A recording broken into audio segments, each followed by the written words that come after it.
नमस्ते मित्रांनो. मागील भागात आपण पाहिले रेखा आणि नंदन पडळ फिरून आलेले असतात. आता पुढे. दुसऱ्या दिवशी सकाळी रेखा सारे आटोपून हॉलमध्ये आली. भैयासाहेब हजर नव्हते.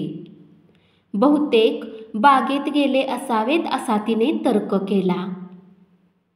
नंदन खोलीत आला, पण आतल्या बाजूने आला. तिच्याकडे पाहून हसत म्हणाला, माईसाहेबांची भेट घेतली. काल संध्याकाळी दिसल्या नाहीत. तेव्हा प्रकृती कशी काय आहे, बरं आहे ना हे पाहायला गेलो होतो. एक क्षणभर ती आश्चर्याने पाहत राहिली. याने काय मनात आणलं होतं? मी घरातली असून मी त्यांची चौकशी केली नाही याबद्दल तर मला हा टोमणा नाही ना? एकदा तिला वाटले. पण त्याचे बोलणे व त्याचा स्पष्ट वक्ता स्वभाव आठवून तिची खात्री झाली की त्याला आपले वागणे चूक वाटले असते तर त्याने तसे आपल्याला स्पष्ट सांगितले असते. नाही, येथे काहीतरी वेगळाच प्रकार आहे. मग आज त्यांची प्रकृती उत्तम आहे. त्या अगदी खुशीत आहेत. अंघोळीनंतर त्या बागेत येणार आहेत. भैयासाहेब हॉलमध्ये आले व रेखाच्या ओठावरचा प्रश्न तसाच राहिला. पण जरा वेळाने तिने हॉलच्या खिडकीतून खाली पाहिले. तेव्हा तिला दिसले की माई खरोखरच खाली बागेत आहेत. एवढेच नाही तर भैयासाहेबावर हसत फोटोसाठीही उभ्या आहेत. डॉक्टर अगस्ती आले तेव्हा ते तिघे बागेतच होते. माईंना खाली बघून अगस्तींना जरा आश्चर्य वाटलेले दिसले, पण ते काही बोलले नाहीत. नंदनच्या गळ्यात अजूनही कॅमेरा होता. डॉक्टर साहेब, तुम्ही पण उभे राहा की फोटोला, तो हसत म्हणाला. अगस्तींनी चमकून त्याच्याकडे पाहिले. भैयासाहेबांनीही त्यांना आग्रह केला, पण ते काही केल्या कबूल होईनात. छे हो, ते म्हणत होते. माझ्या फोटोची काय जरुरी आहे? मी कॅमेऱ्याचा मोठा शौकीन आहे, नंदन म्हणाला. इंग्लंडमध्ये तर माझे मित्र मला कॅमेरा फायंड म्हणायचे. या हो, तेवढीच एक आठवण. शेवटी अगदी नाईलाजाने ते भैयासाहेबांशेजारी उभे राहिले. शटरचा क्लिक आवाज आला आणि नंदन थँक्यू म्हणाला. पण डॉक्टर अगस्तींचा मूड गेला होता. रेखाला दिसले की त्यांना खरोखरच राग आला आहे. त्यांची इच्छा नसेल, पण एवढ्याशा साध्या गोष्टीचा त्यांनी इतका बाऊ का करावा याचे तिला नवल वाटले. माईंना तपासून अगस्ती जेव्हा परत हॉलमध्ये आले तेव्हा त्यांचे अवधान बरेचसे सावरले होते. गड्याने पुढे केलेला चहा हाती घेत ते नंदनकडे वळून म्हणाले,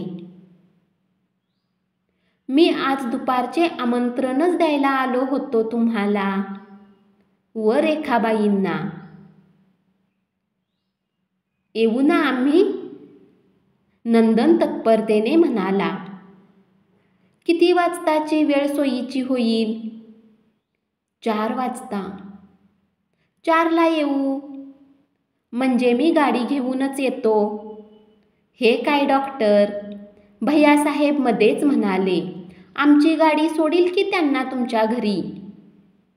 नो नो, मीच घेऊन जाईन व मीच परत आणून सोडीन. तुमच्या इतर कार्यक्रमात अडथळा नको यायला. भैयासाहेबांचे यावेळी मात्र त्यांनी ऐकले नाही. व 4ला यायचे ठरवून त्यांनी या तिघांचा निरोप घेतला. काही वेळा अगदी अट्टहासानेच वागतात, भैयासाहेब म्हणाले. नंदनने ह्या विषयावर काहीच मत प्रदर्शित केले नाही. 4ला 2 मिनिटे कमी असताना अगस्तीनची लाल स्पोर्ट्स कार वाड्याच्या दाराशी उभी राहिली व रेखा नंदन बसताच सुरू झाली. गावात डॉक्टरांच्या हजारोंनी ओळखी असाव्यात असे दिसले, कारण पावलाला त्यांना हात वर करून नमस्कार करणारे भेटत होते. रेखाला त्यांचे घर कोठे होते याची काहीच कल्पना नव्हती व त्यासंबंधी कधी उत्सुकताही वाटली नव्हती. गाडी गावातून बाहेर आल्यावर स्टेशनच्या विरुद्ध रस्त्याला लागली. डॉक्टरांनी वेग खूप वाढवला.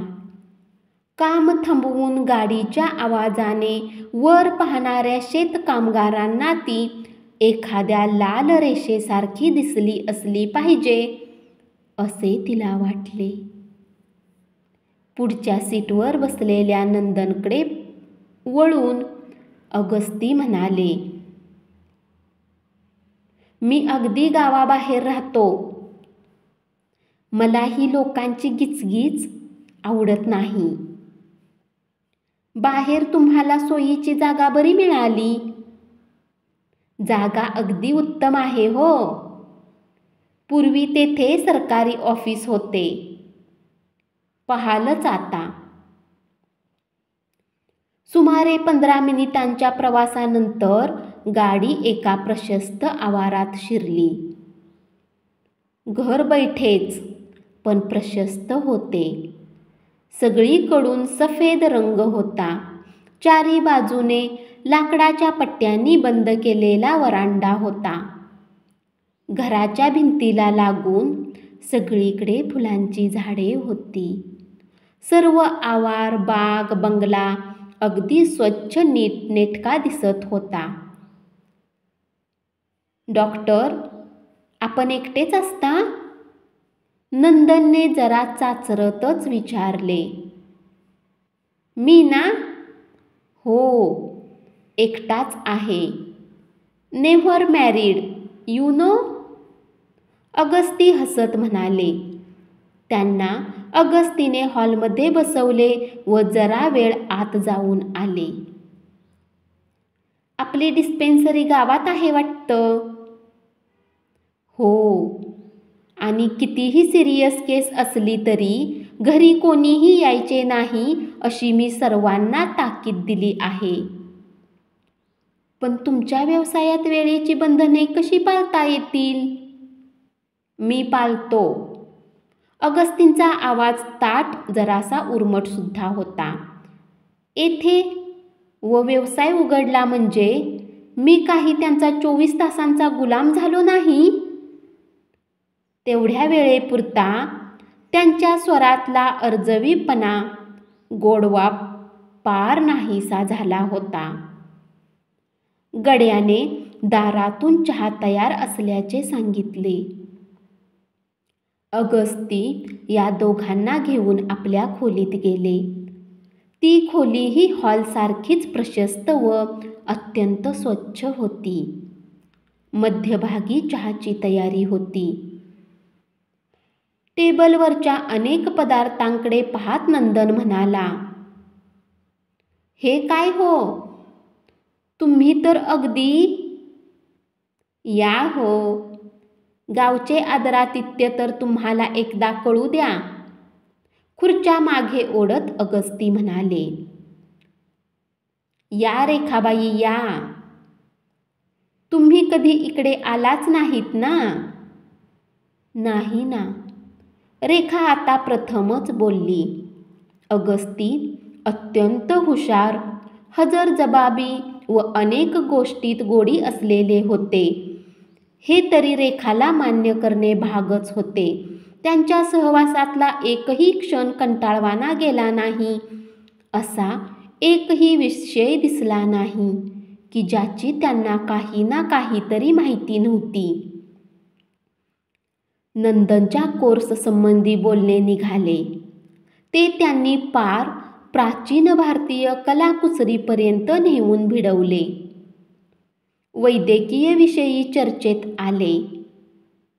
तेव्हाही त्यांच्या बोलण्यात सहज अतिप्राचीन देशी विदेशीचे वैद्यकीय प्रयोग आखाडे येत होते. हे कृत्रिम नव्हते.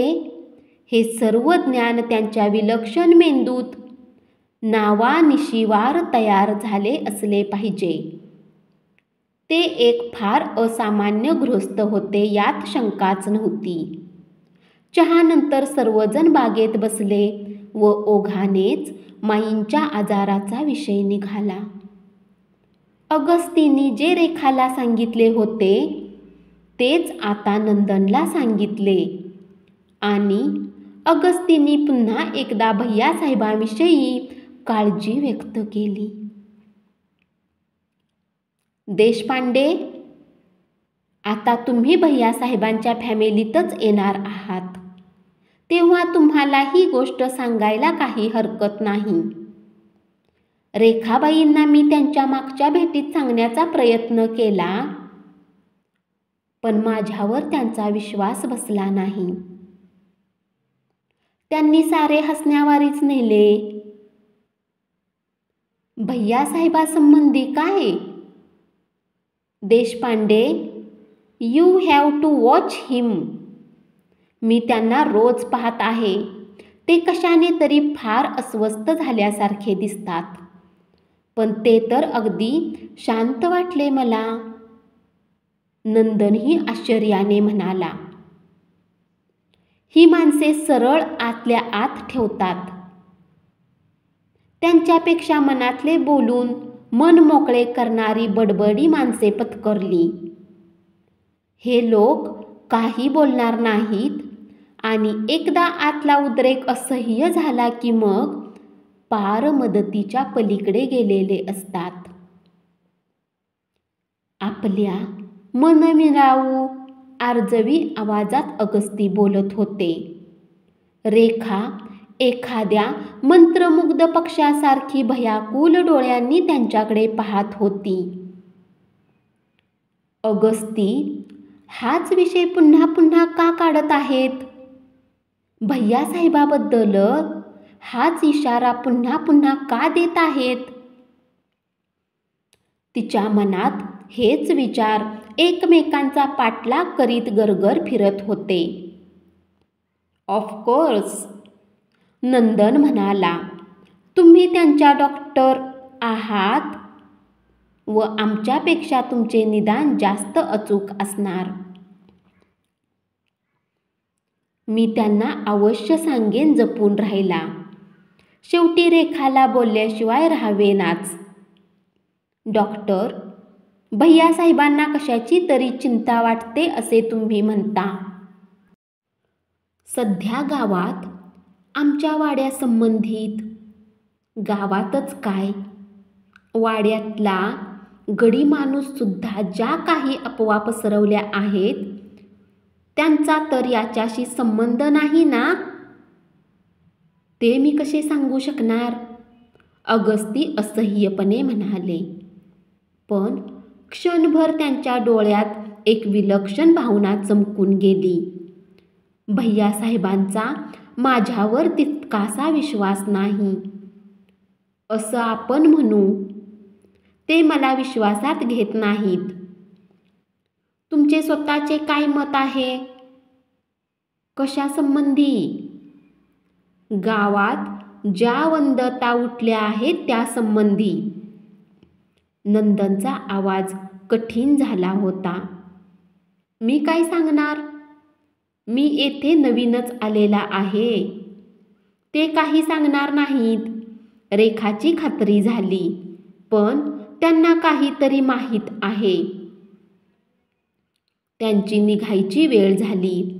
अगस्तींनी त्यांना पुन्हा पुन्हा आपल्या गाडीतून वाड्यापर्यंत सोडायची तयारी दाखवली, पण संध्याकाळच्या वेळी चालत जाणे बरे होईल असे सांगून ते दोघे शेवटी निघाले. खरे सांगायचे म्हणजे रेखाला अगस्तीच्या सहवासाचा वीट आला होता.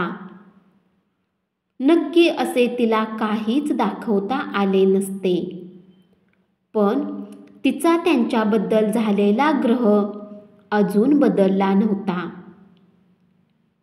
तिची मैत्री संपादन करण्याचे त्यांचे सर्व प्रयत्न वाया गेले होते. आता तुम्हाला काय वाटते या अगस्ती संबंधी? चालता चालता रेखाने विचारले. त्याच्या हुशारीबद्दल तर प्रश्नच नाही, पण त्यांच्या संबंधी अनेक गोष्टी विचार करण्यासारख्या आहेत. नंदन जरा वेळाने म्हणाला. फिकीर करण्याचे काही कारण नाही. उद्या आपण निघणारच आहोत. त्याआधी मी एकदा भैयासाहेबांशी बोलणे करणार आहे. आणि नंदन, त्यांना काळजीने राहायला सांगा, अगदी बजावून. रेखाच्या आवाजात एकदम शंका, भीती एकवटून आली होती. वाड्यातले सारे वातावरणच पार बिघडले होते अशी तिला शंका यायला लागली होती. पण सांभाळून राहा असे भैयासाहेबांना पुन्हा पुन्हा सांगण्यापलीकडे ती काय करू शकणार होती? रेखा परत मुंबईत आली. शिवदुर्गची भेट आठवली की तिच्या मनात संमिश्र भावना उठत. नंदनला झालेले समाधान व भैयासाहेबांच्यात व त्यांच्यात उत्पन्न झालेला सलोखा या चांगल्या गोष्टी होत्या. त्याच्या उलट बाजूस दिवसेंदिवस कसल्या तरी दडपणाखाली वावरणारे व चांगल्या लोकांपासून जास्त अलिप्त राहायला लागलेले भैयासाहेब व घराची विस्कटलेली घडी, या सगळ्या गोष्टी चिंताजनक होत्या. नंदनने तिला दिलेल्या सूचनेची आठवण ठेवून तिने आपल्या पहिल्या पत्रात लिहिले. आणि भैयासाहेब, नंदन मला विचारत होते की गावात एकाएकी अशा अफवा उठण्यासारखे तुमच्या वाड्यात खरोखरीच काही झालेले आहे का? आत्ता नाही हं, पण पूर्वी कधी? भैयाजी, आपल्या घराण्यातच खूप वर्षे वाडा आहे. मग पूर्वी कधी काळी असे झाले होते का? आपल्या घराण्याचा तुम्हाला किती अभिमान आहे हे मला चांगले माहीत आहे. तेव्हा या पत्राने तुम्ही कदाचित माझ्यावर रागवालही. पण भैयाजी, मीही तुमचीच मुलगी आहे ना. मग जर खरोखरच काही झालेले असेलच तर ते मलाही कळायचा माझा हक्क नाही का? पण खरे कारण तुम्हाला माहीत आहे भैयासाहेब. मला फार फार काळजी वाटते. भैयासाहेबांनी तिच्या पत्राची फक्त पोच दिली. तिला वाटले की आपण जो काही मजकूर लिहिला तो त्यांना आवडला नसावा. पण ही तिची शंका निराधार ठरली, कारण 8-10 दिवसातच भैयासाहेबाकडून तिला सविस्तर पत्र मिळाले. घरची खुशाली वगैरे लिहिल्यावर त्यांनी पुढे लिहिले होते. धन्यवाद. चला तर मग पुढच्या भागात ऐकूया भैयासाहेबांनी पत्रात पुढे काय लिहिले होते. अशीच पुढची कथा ऐकत रहा आणि चॅनलला जरूर सबस्क्राईब करा.